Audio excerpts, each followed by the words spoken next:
Maybe you've heard this quote before: chance only favors the prepared mind. On YouTube, you could do a quick search and you're going to find a lot of videos titled something just like this: how to read 100 books in a year, how to read a new book a week, how to read one book a day. The question doesn't come down to how do you read the books. That's part of the question. But the other part of the question, and the main objection that people come up with, is this: you read 100 books, but what did you retain? What information did you retain from reading 100 books? Can the human mind even retain that much information? In this video, I'm going to talk to you about a whole different process and a whole different mindset and a whole different set of principles around reading books quicker. And I'm going to reference a few people and just go through a few major points here and highlight it, and try to do it as succinct as possible to provide as much value as I can for you. With that said, please like, subscribe, and hit that notification bell if you get value from this video. It tells the YouTube algorithm some really important stuff, but it also tells me that you're getting value from this video. So please like down below. And now let's get into it. This is how I read a new book every single week and retain a lot of the information. I go through the process. This is my process. It takes 4 applications. I use Kindle with audiobook for that same exact book, and I sync it up with an app called Readwise, which takes my notes from Kindle and imports them into Notion. Then from there, I review my notes in Notion much more frequently than the book itself. Tiago Forte, he has this idea that I absolutely love, which he talks about highlighting your highlights and then over time highlighting those highlights so you distill things down to their main points. This is something he said in a tweet. Here's a case study of how I distilled the main ideas in a book of 80 to 100K words into a blog post of less than 5K words. So how do I take something at 100% and distill it down to 5% in a concentrated format? Doing this helps me understand and integrate it deeply for myself, creates common knowledge among my audience, and makes the ideas more generally accessible. One of the biggest criticisms I see in books of why this process actually works really well is that a very valuable idea and concept for you at this stage of your life, where you are right now, may be hidden on page 273. But you're not going to get there because you're stuck on page 23. And the concept on 23 is confusing you, it's not relevant, it's not interesting, and so you're stuck on page 23 and you need something on page 273, but you just don't know that. That's why this process is so valuable. It helps you go through those things quicker without question. Now, this is one approach, what Tiago explains, taking 100K words down to 5K words to distill the book down. Sivers talks about this in a different process. In an interview he did with Shane from the Knowledge Project, he said in the podcast this, and I'm abbreviating a bit. He said, yeah, I don't skim, but for the most part, I hear them out talking about the authors. I go start to finish, and most importantly, which we can really nerd out on if you want, is I underline every surprising, keywords here, surprising or interesting idea that I want to think more about later. Later, I reflect on these ideas. That's why I saved them. This is key, I'm never trying to summarize the book. I actually don't care about the book. I just want the interesting ideas inside so that I can reflect on them later and ideally add more to them myself. I think Tiago and Derek can benefit from the system that I'm about to describe because it takes these 2 different approaches. This approach of summarizing a book and then taking the best parts of the book and putting them into your life that help you summarize or make sense of your life. Okay. So there's 3 key steps to this process. Number 1 is remove cognitive load. Number 2 is highlight. And number 3 is reflect. Number 1, remove cognitive load. This is how it works. First and foremost, you want to remove cognitive load by allowing the app to do the reading for you. So the reason I use Kindle on my phone and not the actual Kindle device is because it will read through the words for me and highlight the words as it goes. So I'm not mentally having to work through reading the book. And also it gives me a visual of the book, so I can see the book as I go through it. This leads me to point number 2, highlighting. As I go through the book, my main focus is highlighting anything, this is the way I describe it, whatever grabs my attention without me trying to pay attention.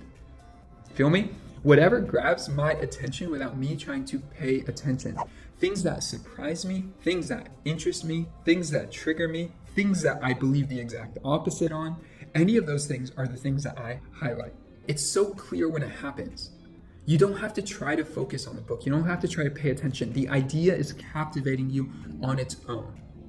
So number 3 is reflect. And this is where Readwise and Notion come into play. This is where so many people lose out. If I have a book sitting on the shelf there's some books there I haven't touched in 6 months, haven't touched really in a year. They just move around with me wherever I go. But when they're in Readwise, I get a daily email. It's resurfacing highlights. And at the same time, I have everything in a free Notion account. I have a separate Notion account just for all my books and articles and things I've saved on the internet. So it collects everything in there, and it's really easy for me to reference anywhere I go. One other thing that Derek said that I really liked in that interview he did with Shane asked him a question. Talk to me about reflecting on books later. I mean, a lot of us highlight a whole bunch of things in a book. We're like, oh, that's amazing, this is great. And then we're on to the next book. We never sort of like go back and think about it or digest or do the mental work of sorting things out and making the ideas our own, which is one of the things that Tiago was mentioning. His response, Derek's response. So now, if I'm thinking on a subject like commitment or regret or hedonism or memory or pain, then I can just search for my notes around that subject. I can pull up like 173 ideas that came from 28 different books instantly, but just browse those ideas. Because again, I don't care what books they came from anymore. I just want the ideas. So I've separated them from the book and I'm keeping them as their own little atoms to play with. The main thing I do is pull up all my notes on a subject like this. Like let's say he uses hedonism as an example. Then with all of these notes in front of me, I open up my own text document and start from scratch with my own thoughts on this. So now it's almost like I'm in a room of some really smart people talking around this subject. It's inspiring really interesting thoughts of my own, and that often is like a reaction. It's like I'm joining the conversation of these thinkers. I want to see what I can add. And let me show you this process. Okay, so the first thing I do is I go into my Amazon account. And I go into Amazon, I find a book. Most new books will have this, but you'll see that there is a Kindle option. So I'll click on that. That's the first thing I want to click on, not the audiobook. I'll click on Kindle. I don't have an audiobook Audible subscription. And then here you'll see it says buy now with one click, but you see this little checkbox right here. This is where all the magic happens. You click here, boom, you could buy both of these. So you click buy now with one click, it buys them both. Then you go to your phone. So I'm gonna quickly go through this process for you of how all these pieces work together. If you want a more in-depth video, I could make it. I just didn't want this video to be 35 minutes long. Okay, so first and foremost, on my phone, I open up the Kindle app. And you can see here, this is the current book I'm reading, 9 Lies About Work. And as I click into the app, you'll see here at the bottom, there's a little play button in the bottom right-hand corner. When I click play, you'll see it starts to highlight the words. Now you can't hear it. Basically what it's doing is, the audiobook is playing, and in the background, it's highlighting everything as it goes. And you'll see here I have a highlight, but let's say I'd like to highlight this next section. Well, all I have to do is put my thumb on the screen, drag down until I'm to the end of the highlight, and boom, I just highlight that.